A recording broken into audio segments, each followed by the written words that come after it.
Hey guys, welcome back to another video. I'm Mandy and this is Lloyd and we're digital nomads currently in Bali, Indonesia. Today we're going to be reminiscing on our past 6 months that we've spent traveling all around Bali. We're going to share with you the places that you should visit, the ones that you maybe should avoid, and everything that we've learned along the way. If you do enjoy the video, don't forget to hit the like button and subscribe to our channel.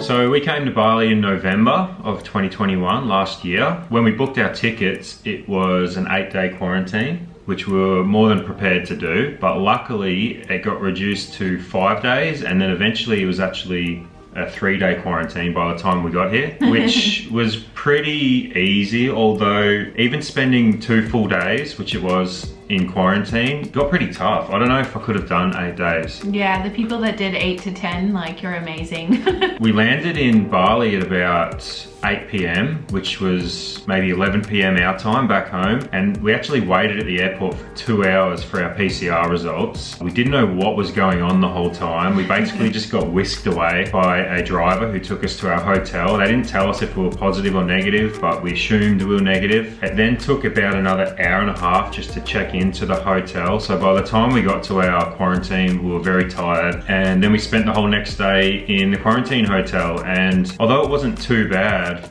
after spending a whole day in a small room, I feel really bad for people who have had to spend like 2 weeks in quarantine, because I don't think I could have done it. No, like you need the sun and you need fresh air, and yeah, we didn't have a balcony or anything in our room. And that was only 1 full day. Yeah, and we were already, so the people that had to do more than that, like, good on you, because we know even just how hard the 1 full day was. Yeah. We then, that night, we got woken up at 3 a.m. to do our second PCR test, which they did so early in the morning so that you could get your results and check out the next day. So it was 2 full nights, 3 days in quarantine. We didn't get our results until about 2 p.m. the next day, and we had a 5 p.m. flight. So we were stressing pretty hard about getting to the airport on time, because they told us we needed to arrive at the airport 3 hours before our flight. But we made it to the airport and we were running to our terminal to get there on time. However, the plane was delayed by 2 hours anyway, so it didn't matter. Yeah, and then when we finally did get on the flight, we didn't arrive until 11 p.m.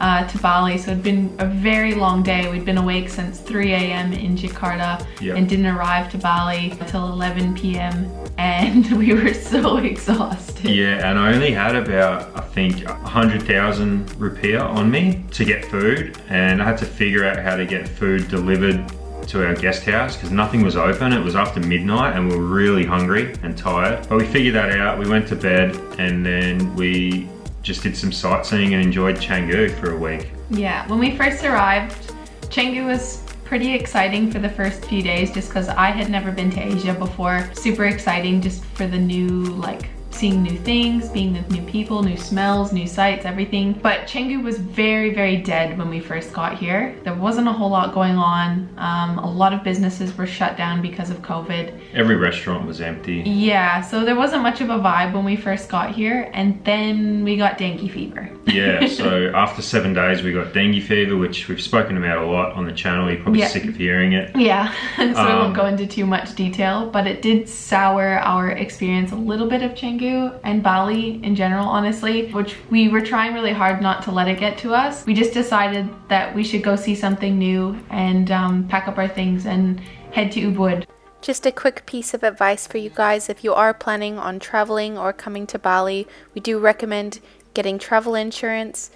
We use Safety Wing, which we have mentioned in multiple of our videos. It's great for digital nomads and it's super affordable.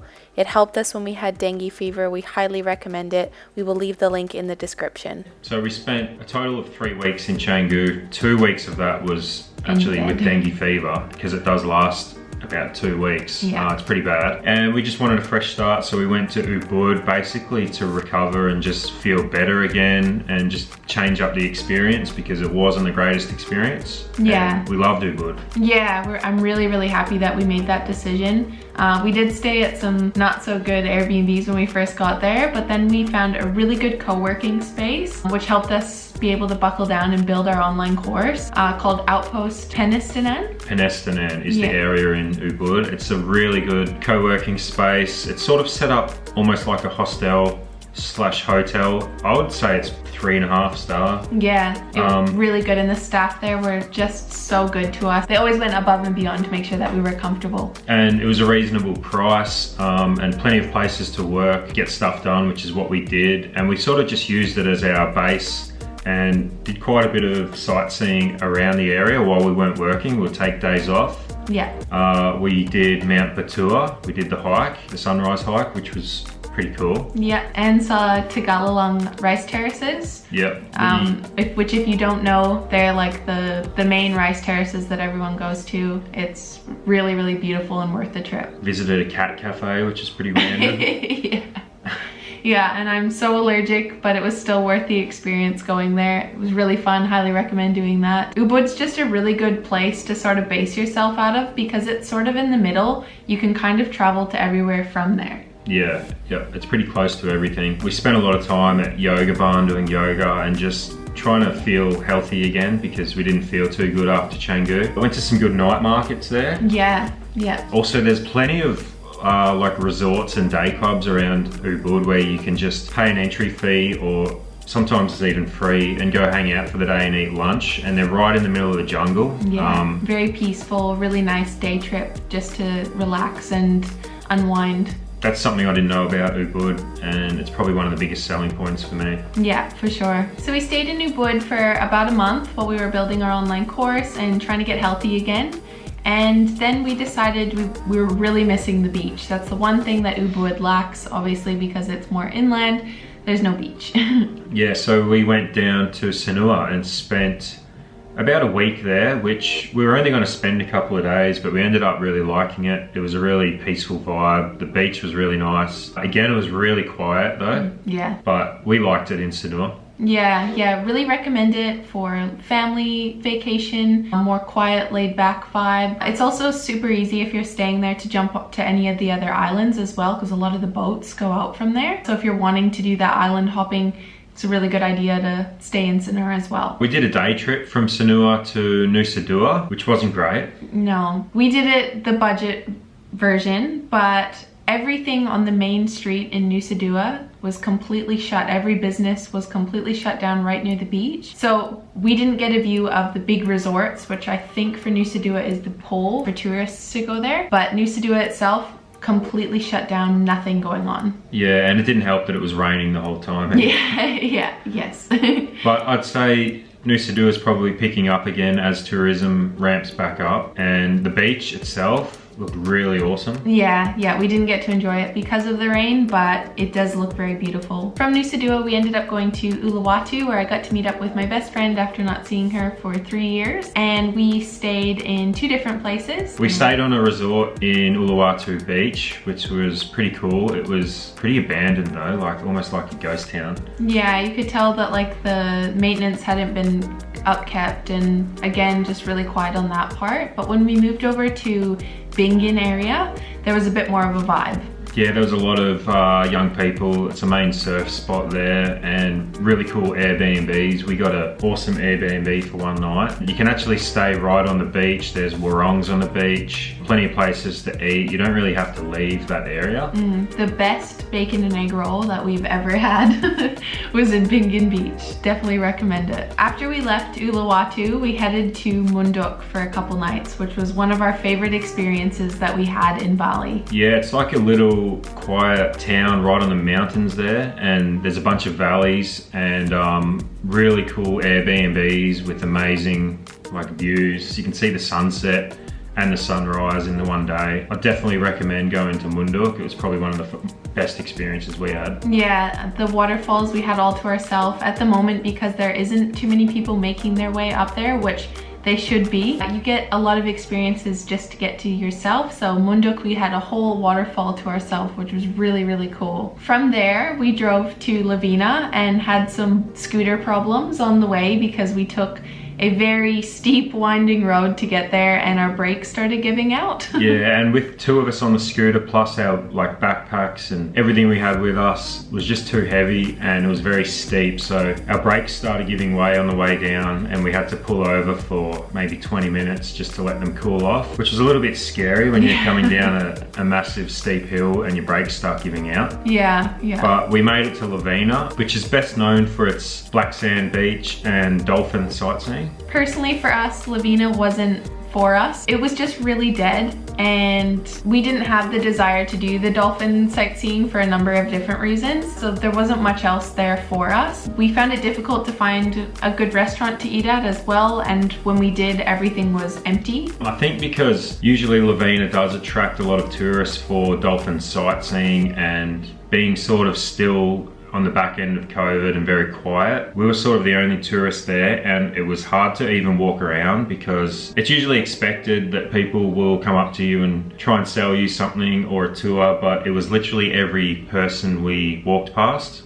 And there was never no for an answer. It was like a constant like following us around and we were just like the only ones that they could approach, which was totally understandable, but it just was a bit too much and got a little bit uncomfortable. Yeah, I'd be interested in going back and seeing what it's like when it's a bit busier. Yeah. After Lovina, we headed to Nusa Penida, which was really nice. Yeah, so we ended up spending 5 days, I think, in Nusa Penida. It was pretty quiet, but I was surprised at how many tourists there actually were. We decided when we were there that the touristy destinations aren't really for us. We didn't like the crowds, preferred to do things on our own.